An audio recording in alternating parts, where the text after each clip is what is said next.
Comcast CEO Brian Roberts said, "Television will change more in the next 5 years than in the last 50. We all know streaming services, such as Netflix and Hulu, are changing where and when people are watching TV. Everyone sees that major shift happen in the next 5 years, but people aren't seeing how the shift will impact the industry for decades to come. There is an even bigger TV revolution being led by viewers and fans all across the internet, and it will change the television industry forever."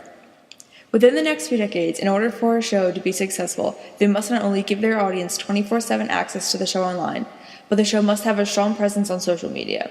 In the end, a show with higher ratings and a small social media presence will have a much smaller chance of being renewed for multiple seasons than a show with mediocre ratings and a strong social media community.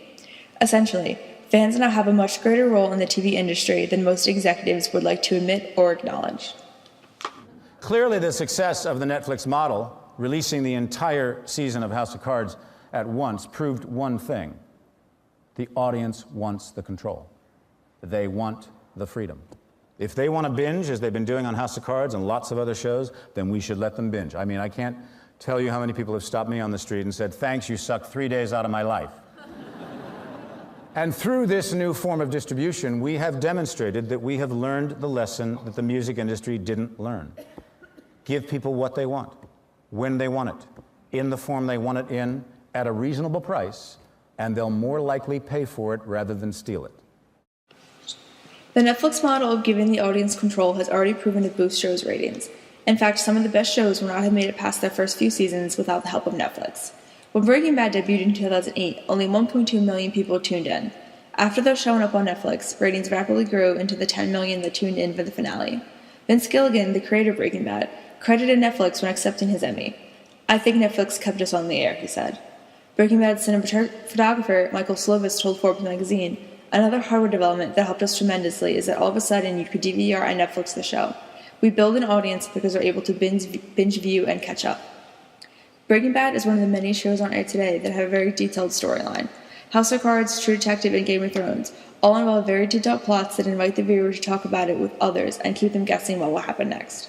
People then turn to different websites or social media platforms to discuss the shows with other fans. All of these websites begin to grow, and things begin to turn on Twitter, and then more people hear about the show, which then leads to higher ratings.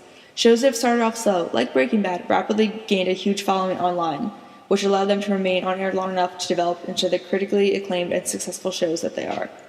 Game of Thrones had its highest ratings ever last season, with an average of 14.4 million people tuning in, DVRing the show and streaming the show. In fact, the premiere of Season 4 crashed the HBO Go servers. For these shows, the social media presence came first, and the good ratings came later.